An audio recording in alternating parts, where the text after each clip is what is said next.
গাজায় আগ্রাসনে যখন নজর বিশ্বের, তখন পশ্চিম তীরে দখলদারিত্ব বাড়ানোর অভিযোগ ইসরায়েলের বিরুদ্ধে। নতুন করে 5 অবৈধ বসতিকে স্বীকৃতি দেওয়ার পরিকল্পনা। আরও তীব্র হয়েছে রাশিয়া ইউক্রেন যুদ্ধ। ইউক্রেনের পূর্বাঞ্চলে মস্কোর ব্যাপক হামলা, তুরস্কে কিয়েভের পাল্টা অভিযান। ট্রাম্পের সাথে বিতর্কে হারার পর বাইডেনের বিকল্পের দাবি জোরালো হচ্ছে যুক্তরাষ্ট্রের ডেমোক্রেটিক পার্টিতে। নির্বাচন করার সিদ্ধান্তে অনড় বর্তমান প্রেসিডেন্ট। দর্শক, শিরোনাম দেখছিলেন এতক্ষণ, বিস্তারিত জানাবো জান্নাতুল কুলিয়াস। গাজা উপত্যকার সুজাইয়া এলাকায় ফিলিস্তিনি স্বাধীনতাকামী গোষ্ঠী এবং ইসরায়েলি সেনাদের মধ্যে ব্যাপক লড়াই চলছে। দুপক্ষের তীব্র লড়াইয়ে এলাকাটিতে আটকা পড়েছেন হাজার হাজার বেসামরিক ফিলিস্তিনি। সংকট দেখা দিয়েছে খাবার এবং অন্যান্য প্রয়োজনীয় সরঞ্জামের। এদিকে ইসরায়েলের সামরিক বাহিনীর দাবি, গত একদিনে তাদের হামলায় প্রাণ গেছে বেশ কয়েকজন ফিলিস্তিনি যোদ্ধার। স্থল অভিযানের পাশাপাশি সুজাইয়াতে বিমান হামলাও চালিয়েছে ইসরায়েল। এছাড়া সেন্ট্রাল গাজা এবং রাফার দক্ষিণাঞ্চলেও চলছে আগ্রাসন। বৃহস্পতিবার সুজাইয়া এলাকায় অভিযান শুরু করে ইসরায়েলি বাহিনী। ফিলিস্তিনি যোদ্ধাদের হামলার বেশ কয়েকজন ইসরায়েল সেনার মৃত্যুও হয়েছে। গাজায় ইসরায়েলের চলমান আগ্রাসন শুরুর পরে পর্যন্ত মিশরে আশ্রয় নিয়েছে 1,15,000 ফিলিস্তিনি। সম্প্রতি মার্কিন গণমাধ্যম ওয়াশিংটন পোস্টের এক প্রতিবেদনে উঠে এসেছে এসব তথ্য। আশ্রয় নিয়ে এসব ফিলিস্তিনিরা বেশিরভাগই ইসরায়েলের হামলায় গুরুতরভাবে আহত। প্রয়োজনীয় চিকিৎসার জন্য তাদের পাঠানো হয়েছিল মিশরে। বিদেশি দূতাবাস ছাড়াও মিশরের বিভিন্ন স্থানীয় ট্রাভেল এজেন্সির মাধ্যমে দেশটিতে আশ্রয় নিয়েছে বহু ফিলিস্তিনি। এসব এজেন্সির বিরুদ্ধে অতিরিক্ত অর্থ আদায়ের অভিযোগও করেছেন বাস্তুচ্যুতরা। প্রতিবেদনে আরও বলা হয়, আশ্রয় গ্রহণকারী ফিলিস্তিনিরা দুর্বিষহ দিন পার করছেন মিশরে। তাদের কোনো পরিচয়পত্র না থাকায় অন্যত্র যাওয়ার সুযোগও নেই। গত বছর অক্টোবরে গাজায় শুরু হয় ইসরায়েলি হামলায় বাস্তুচ্যুত ফিলিস্তিনির সংখ্যা 15 লাখের বেশি। গাজায় যুদ্ধবিরতি আলোচনায় নতুন করে কোনো অগ্রগতি হয়নি, এমন তথ্য জানিয়েছে, হতাশাও প্রকাশ করেছে হামাসের নেতা ওসামা হামদান। শনিবার বৈরুতে এক সংবাদ সম্মেলনে তিনি ইসরায়েলের প্রতি যুক্তরাষ্ট্রের পক্ষপাতিত্বের তীব্র নিন্দা জানান। বলেন, তেল আবিবের প্রস্তাব মেনে নিতে হামাসকে চাপ দিচ্ছে মার্কিন প্রতিনিধিরা। চুক্তির বিষয়ে এখনও ইতিবাচক ফিলিস্তিনি সংগঠনটি করেন এমনও দাবি। গাজায় প্রায় 9 মাস ধরে চলমান ইসরায়েলি আগ্রাসনে বন্ধ এবং হামাসের কাছে জিম্মির মুক্তির জন্য যুক্তরাষ্ট্র এবং আরব মধ্যস্থতাকারীদের তৎপরতা ব্যর্থ হয়েছে বারবারই। ফিলিস্তিনি স্বাধীনতাকামীদের শর্ত, স্থায়ীভাবে শেষ হতে হবে যুদ্ধ, আর গাজা থেকে প্রত্যাহার করতে হবে সব ইসরায়েলি সেনাকে। তবে অস্থায়ী যুদ্ধবিরতির মাধ্যমে জিম্মিদের মুক্তি চায় তেল আবিব।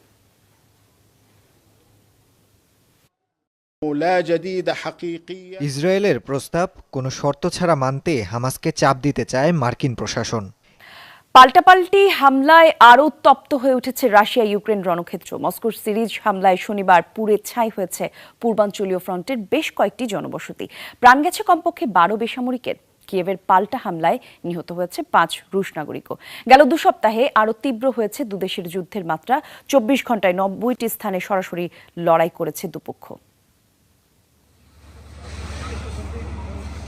রাশিয়ার মিসাইল হামলায় এভাবেই পুড়ে ছাই হয়েছে ইউক্রেনের শহর ভিলনিয়ান্স্ক। শুধু ভিলনিয়ান্স্কই নয়, শনিবার পূর্বাঞ্চলীয় ফ্রন্টে সিরিজ হামলা চালিয়েছে রাশিয়া। দাবি করেছে দোনেৎস্কের আরও একটি এলাকার নিয়ন্ত্রণ নেয়ারও। 24 ঘন্টায় জাপোরিঝিয়া, দোনেৎস্ক সহ ফ্রন্টলাইনের বেশ কয়েকটি অঞ্চলে 13 দফা চালিয়েছে হামলা।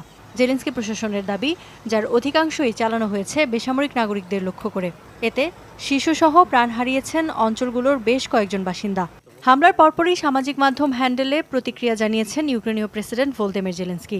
দ্রুত অস্ত্র সহায়তা পাঠাতে আবারও আহ্বান জানান যুক্তরাষ্ট্রের প্রতি। রুশ হামলায় প্রতিদিনই নতুন করে ভুগতে হচ্ছে ইউক্রেনের ভূখণ্ড ও নাগরিকদের।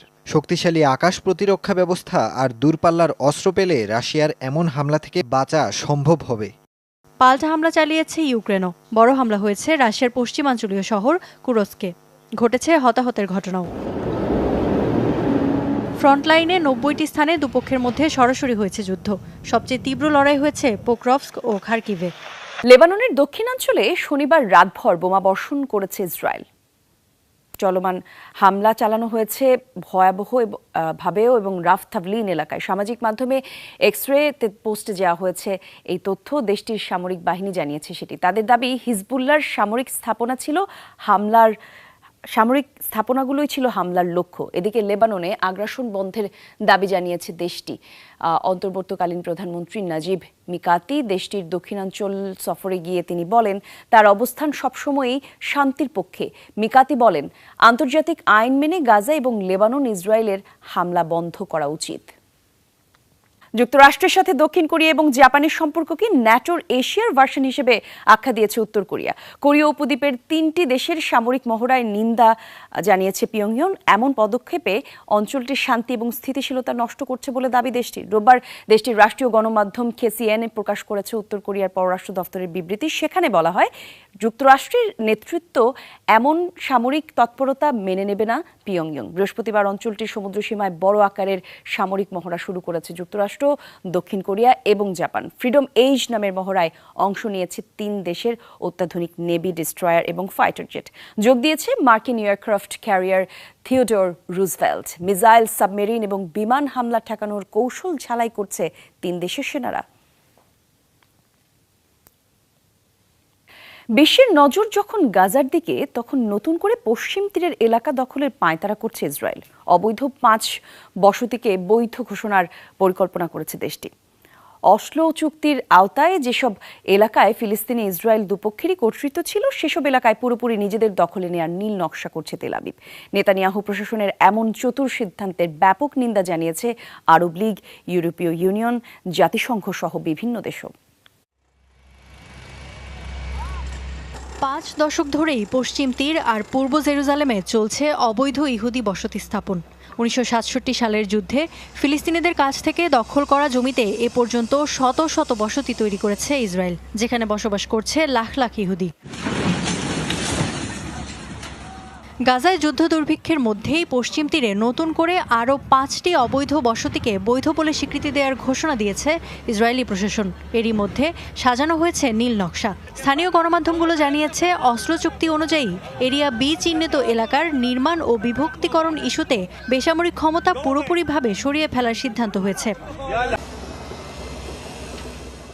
এদিকে কর পরিশোধ না করার দায়ে জেরুজালেমের গির্জাগুলোর বিরুদ্ধে আইনি পদক্ষেপের হুমকিও দিয়েছে নেতানিয়াহু প্রশাসন। দখলদার শক্তির এমন আচরণকে অনধিকার চর্চা হিসেবে আখ্যা দিয়েছে ফিলিস্তিনিরা। অভিযোগ, ফিলিস্তিনি খ্রিস্টানদের ওপর পদ্ধতিগত নিপীড়ন চালাতেই এমন পদক্ষেপ। সম্প্রতি ফিলিস্তিনকে স্বাধীন রাষ্ট্র হিসেবে স্বীকৃতি দিয়েছে স্পেন, আয়ারল্যান্ড, নরওয়ে, স্লোভেনিয়া সহ 5 ইউরোপীয় দেশ। আর তার প্রতিশোধ নিতেই ইসরায়েলের এমন তড়িঘড়ি পদক্ষেপ বলছেন বিশ্লেষকরা। এর আগে গেল মার্চেও নতুন করে 800 হেক্টর জমি দখলের অনুমোদন দেয় ইসরায়েলের পার্লামেন্ট, ঘোষণা দেয় রাষ্ট্রীয় ভূমি হিসেবে। অস্ত্র চুক্তির আওতায় এরিয়া বি ছিল ফিলিস্তিন ও ইসরায়েলের যৌথ নিয়ন্ত্রণে। তবে নেতানিয়াহু প্রশাসনের সাম্প্রতিক ঘোষণায় স্পষ্ট, অঞ্চলটি থেকে ফিলিস্তিনি কর্তৃত্ব সরিয়ে সেটিকে পুরোপুরি নিজেদের দখলে নিতে চাইছে তারা। এমন সিদ্ধান্তের পর আবারও বিশ্বজুড়ে উঠেছে নিন্দার ঝড়। ইসরায়েলের এমন পদক্ষেপ আন্তর্জাতিক আইনের প্রতি চরম অবজ্ঞা, বলছে আরব লীগ। মিশর, সৌদি আরবের মতো মুসলিম দেশের পাশাপাশি কঠোর সমালোচনা করেছে ইউরোপের বিভিন্ন দেশও। তীব্র নিন্দা জানিয়েছে জাতিসংঘ। নাইজেরিয়ায় ভয়াবহ সিরিজ বোমা হামলায় অন্তত 18 জন প্রাণ হারিয়েছেন, আহত হয়েছেন আরও অর্ধশত। সংবাদ মাধ্যম বিবিসি জানিয়েছে শনিবার উত্তর পূর্বাঞ্চলীয় বার্নো রাজ্যতে স্থানীয় সময় দুপুরে এক বিয়ের অনুষ্ঠানে চালানো হয় প্রথম আত্মঘাতী বোমা হামলা। এর পরপরই গৌজা শহরে একটি জেনারেল হাসপাতাল এবং এক জানাজায় বোমা হামলা চালায় দুর্বৃত্তরা। নিহতদের মাঝে গর্ভবতী নারী এবং শিশুও রয়েছে। ভয়াবহ বোমা হামলায় পরপর গৌজা শহরে কারফিউ জারি করা হয়েছে এবং নাইজেরিয়ান সামরিক বাহিনী সেটি করেছে। গত 15 বছর ধরে জঙ্গি গোষ্ঠী বাকো হারামে হামলার টার্গেট দেশটির বার্নো রাজ্য, আশেপাশের এলাকাও। 2015 সালে জঙ্গি গোষ্ঠীটিকে এলাকা থেকে হটিয়ে দিলেও প্রায় নিয়মিতই অভিযান চালায় তারা। তবে এবারের সিরিজ বোমা হামলায় এখনও দায় স্বীকার করেনি কোনো পক্ষ। হামাসের হাতে জিম্মিদের মুক্তি এবং প্রধানমন্ত্রী নেতানিয়াহুর পদত্যাগের দাবিতে ব্যাপক বিক্ষোভ হয়েছে ইসরায়েলে। রাজধানীর তেল আবিবে রাস্তায় নামেন হাজারো বিক্ষোভকারী। এ সময় বিক্ষোভকারীদের হাতে ছিল জিম্মিদের ছবি এবং নেতানিয়াহু বিরোধী নানা প্ল্যাকার্ড। এ সময় এসব প্ল্যাকার্ডে লেখা ছিল নেতানিয়াহুর কবল থেকে বাঁচানোর আকুতি। লেবানন ইস্যুতেও নেতানিয়াহু প্রশাসনকে ব্যর্থ বলে আখ্যা দেন বিক্ষোভকারীরা। বিক্ষোভকারীদের বাধা দেওয়ার চেষ্টা করে পুলিশ, যাতে দুপক্ষের মধ্যে ছড়ায় সংঘর্ষ। তবে কোনো হতাহতের খবর পাওয়া যায়নি এই ঘটনায়। কাউকে আটক করা হয়েছে কিনা জানানো হয়নি সে তথ্য।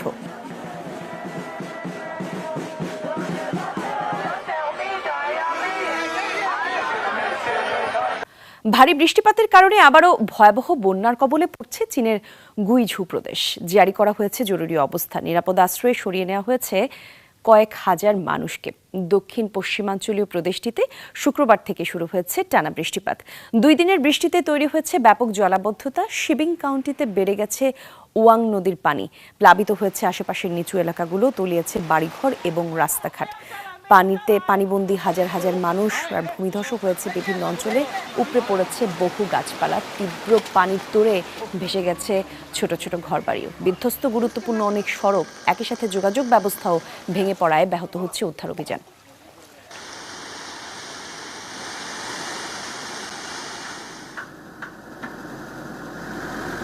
ফ্রান্সের পার্লামেন্ট নির্বাচনের প্রথম দফায় ভোট গ্রহণ চলছে।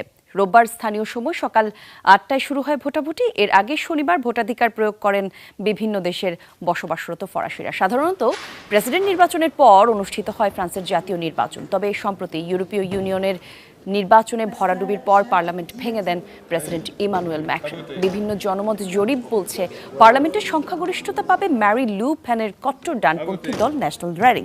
জরিপ সত্যি হলে দ্বিতীয় বিশ্বযুদ্ধের পর প্রথমবারের মতো দেশটির সরকার গঠন করবে কট্টর ডানপন্থী। ফ্রান্সের জাতীয় পরিষদ আসনের সংখ্যা হচ্ছে 577। নিরঙ্কুশ সংখ্যাগরিষ্ঠতার জন্য দরকার 289 আসন। আগামী 7 জুলাই অনুষ্ঠিত হবে দ্বিতীয় দফার ভোটাভুটি। সাগরের তলদেশে নাকি রণক্ষেত্র। প্রথম দেখায় ভ্যাবাচেকা খেয়ে যেতে পারেন যে কেউ। মূলত সাগরের নিচে বিশেষ এক জাদুঘর তৈরি করেছে মধ্যপ্রাচ্যের দেশ জর্ডান। লোহিত সাগরের তলদেশে 5 থেকে 28 মিটার গভীরতায় ছড়িয়ে ছিটিয়ে রয়েছে নানা রকমের সাজোয়া যান, ট্রাঙ্ক সহ যুদ্ধে ব্যবহৃত বিভিন্ন সরঞ্জাম, যা দিনে দিনে জনপ্রিয় হয়ে উঠছে স্কুবা ডাইভারদের কাছে। নিজের দেশের ভ্রমণ পিপাসুদের পাশাপাশি আকৃষ্ট করছে বিদেশি পর্যটকদেরও। সমুদ্রের তলদেশে যেন যুদ্ধের মহড়া। কি নেই, ট্যাঙ্ক থেকে শুরু করে সাজোয়া যান, এমনকি হেলিকপ্টারও জড়ো করা হয়েছে। তাহলে কি পানির নিচে নতুন কোনো শত্রুর সন্ধান পেয়েছে জর্ডান? যে কারো মনেই জাগতে পারে এমন প্রশ্ন। মূলত পর্যটক আকর্ষণে সমুদ্রের নিচে এই সামরিক জাদুঘর গড়ে তুলেছে জর্ডান। জাদুঘরটিতে প্রদর্শিত হচ্ছে যুদ্ধে ব্যবহৃত 19টি যানসহ বেশ কিছু সরঞ্জাম। সত্যিকার যুদ্ধের ময়দানের কৌশলগত গঠনের অনুকরণেই সাজানো হয়েছে সেগুলোকে। কর্তৃপক্ষ জানায় জাদুঘরে যানগুলো পৌঁছানোর প্রস্তুতি সম্পন্ন হয়েছে মাত্র 1 মাসে। যানগুলোকে ডোবাতে সময় লেগেছে কেবল 7 দিন। ট্যাঙ্ক, সাজোয়া যান ছাড়াও রয়েছে অ্যাম্বুলেন্স, সামরিক crane, troop carrier, anti aircraft সহ বহু কিছু। বিশেষ এই জাদুঘর যাতে সামুদ্রিক পরিবেশে ক্ষতিকর না হয় নিশ্চিত করা হয়েছে সেটিও। বহুদিন ধরে যুদ্ধে আর ব্যবহৃত হচ্ছে না এমন সব যানকেই বেছে নেওয়া হয়েছে জাদুঘরটির জন্য। বিস্ফোরক বা তেজস্ক্রিয় উপাদান পুরোপুরিভাবে নিষ্ক্রিয় করেই সেগুলোকে পাঠানো হয়েছে সাগরের তলদেশে। 2019 সালে দর্শনার্থীদের জন্য উন্মোচিত হয় জাদুঘরটি। জর্ডানের এই জাদুঘরটি সমুদ্রের তলদেশে নির্মিত বিশ্বের প্রথম সামরিক জাদুঘর। পশ্চিমাদের সাথে বন্ধুত্বপূর্ণ সম্পর্কের বার্তা দিয়েই যেন বাজিমাত করলেন ইরানের সংস্কারপন্থী প্রেসিডেন্ট প্রার্থী মাসুদ পেজেশকিয়ান। বিতর্কিত হিজাব ইস্যুতে তার সরকার বিরোধী অবস্থানও নজর কেড়েছে ভোটারদের। ধর্মীয় নেতা আয়াতুল্লাহ আল খামেনির আস্থাভাজন না হয়েও তাই পেয়েছেন সর্বোচ্চ ভোট। সংস্কারের স্লোগান তোলা এই হার্ট সার্জনের চমক দ্বিতীয় ধাপে অব্যাহত থাকলে বড় ধাক্কা খাবে ইরানের রক্ষণশীলরা। আন্তর্জাতিক নিষেধাজ্ঞায় জর্জরিত ইরানের সাথে পশ্চিমাদের বৈরী সম্পর্ক দীর্ঘদিনের। ইসরায়েল ছাড়া বাদবাকি বিশ্বের সাথে বৈরিতা দূর করার বার্তাই ছিল সংস্কারপন্থী নেতা মাসুদ পেজেশকিয়ানের নির্বাচনী প্রচারণায়। হিজাব ইস্যুতেও নারীদের নির্যাতনের বিরুদ্ধে সরব তিনি। সংস্কারের এই ডাক দিয়েই যেন ভোটারদের মন জয় করে নিয়েছেন পেজেশকিয়ান। সর্বোচ্চ ধর্মীয় নেতা আয়াতুল্লাহ আলী খামেনির আস্থাভাজন না হয়েও পেয়েছেন সর্বোচ্চ 1,04,00,000 ভোট। গাজায় ইসরায়েলি আগ্রাসন, পশ্চিমাদের সাথে দ্বন্দ্ব, পরমাণু ইস্যু আর বিপর্যস্ত অর্থনীতির কারণে বেশ চাপেই রয়েছে ইরান। সেখান থেকে বের হতে পরিবর্তনের পক্ষেই মত দিয়েছেন দেশটির সংখ্যাগরিষ্ঠ নাগরিক। 69 বছরের পেজেশকিয়ানি এবারে নির্বাচনের সবচেয়ে প্রবীণ প্রার্থী। 2008 সাল থেকে পার্লামেন্ট সদস্য এই নেতা গত নির্বাচনেও প্রার্থী হতে চেয়েছিলেন, যদিও তা বাতিল করে গার্ডিয়ান কাউন্সিল। রইসি সরকারের অন্যতম সমালোচক পেজেশকিয়ান। হিজাব ইস্যুতে মাহাসা আমিনির মৃত্যুর প্রতিবাদে যখন বিক্ষোভে উত্তাল ইরান, তখন সরকারের স্বচ্ছতা নিয়ে প্রশ্ন তুলেছিলেন তিনি। ব্যক্তিজীবনে চিকিৎসক পেজেশকিয়ান সাবেক সংস্কারপন্থী প্রেসিডেন্ট মোহাম্মদ খাতামির সরকারে স্বাস্থ্যমন্ত্রীর দায়িত্ব পালন করেছেন। নির্বাচনের আগ মুহূর্তে মন্দিরের দ্বারস্থ হলেন ব্রিটিশ প্রধানমন্ত্রী ঋষি সুনাক। প্রার্থনা করলেন দীর্ঘ সময় ধরে। শনিবার শ্রী অক্ষতা মূর্তির সাথে লন্ডনের শ্রী স্বামী নারায়ণ মন্দিরের পরিদর্শনে যান তিনি। এ সময় উপস্থিত ছিলেন বিপুল সংখ্যক ভক্তরা এবং তাদের সঙ্গে কথাও বলেন তিনি। নিজেকে একজন গর্বিত হিন্দু হিসেবে আখ্যা দেন সুনাক। বলেন ধর্মীয় বিশ্বাস তাকে কর্তব্য পালনের অনুপ্রেরণা দেয়। নিজের সন্তানদেরও ধর্মীয় শিক্ষা দেন বলেও জানান তিনি। এর আগেও বিভিন্ন সময় হিন্দু ধর্মীয় আচার পালন করতে দেখা যায় ঋষি সুনাককে। প্রায় নিয়মিতই তিনি যান মন্দিরে। পার্লামেন্টের শপথ গ্রহণের সময় পবিত্র গীতায় হাত রেখে শপথ নিয়েছিলেন তিনি। প্রধানমন্ত্রীর বাসভবনে প্রবেশের সময়ও পূজা অর্চনা করে বাড়িতে ঢোকেন তিনি। দুর্ভাগ্যবশত কিছু লোক ভাবে প্রেসিডেন্ট আগে থেকেই নির্ধারিত হয়ে আছে, এই জন্য ভোট দিতে আসেনি। তবে যোগ্য প্রার্থী নির্বাচনে সবারই ভোট দেওয়া উচিত, নয়তো এমন কেউ প্রেসিডেন্ট হবে যিনি ইরানিদের জন্য ক্ষতিকর। আমাদের দেশ ও জনগণের ভাগ্য নির্ধারণ করার জন্যই আমি ভোট দিয়েছি। প্রেসিডেন্ট হতে হলে এখনো বড় বাধা অতিক্রম করতে হবে এই নেতাকে। পশ্চিমা বিরোধী হিসেবে পরিচিত কট্টরপন্থী নেতা সাইদ জালিলির সাথে রান অফের লড়াইয়ে জিততে হবে। বিশ্লেষকরা বলছেন দ্বিতীয় ধাপেও এই নেতা চমক দেখালে ইরানের দাপুটে রক্ষণশীল শাসকরা বড় ধাক্কাই খাবে। ব্লেজারের বুক পকেটের উপর যুক্ত সর্বোচ্চ নেতা কিম জং উনের ছবি সম্বলিত কোট পেন। উত্তর কোরিয়ায় কর্মকর্তাদের দেখা গেল এমন পোশাকে। রোববার দেশটির রাষ্ট্রীয় গণমাধ্যম KCNতে প্রকাশ করা হয়েছে সেই ছবি। ওয়ার্কার্স পার্টি অফ কোরিয়ার 10ম বৈঠকে নেতাদের এমন কোটপিন পরতে দেখা গিয়েছে, যেখানে দেশের পতাকার সাথে মিলিয়ে লাল রঙের মাঝে বসানো হয়েছে কিমের ছবি। সম্প্রতি নিয়মিত এসব কোটপিন ব্যবহারের নির্দেশনা দেওয়া হয়েছে উত্তর কোরীয় কর্মকর্তাদের। ধারণা করা হচ্ছে নিজের অবস্থান আরও শক্তভাবে তুলে ধরতেই ব্যতিক্রমী এই পদক্ষেপ নিয়েছেন সর্বোচ্চ নেতা কিম জং উন।